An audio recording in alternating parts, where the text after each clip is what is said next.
Lab, crashing waves. How do waves interact with matter? Think about a time you created a water wave. What happened when the wave hit the sides of the container?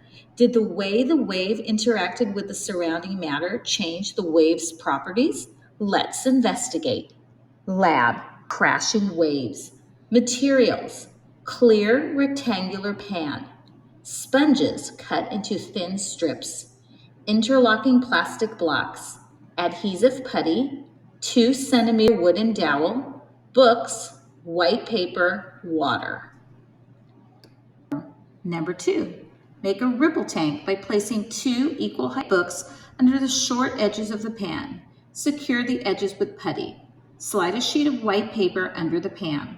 Lay strips of sponge inside the short ends of the pan to absorb wave energy. Lay the dowel in one of the short ends of the pan. Pour water into the pan until it is about 1 centimeter deep. Number 3, tap the dowel with your fingers to make a series of waves. Observe properties of the waves. Increase and decrease the wavelength of your waves. Explain in the data and observation section how you change the wavelength. Step number 4, make a barrier from interlocking blocks. The barrier should be approximately 15 centimeters long.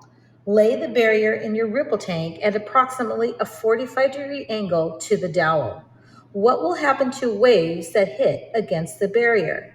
Try it and then change the angle of the barrier and repeat. Record your observations with words and images.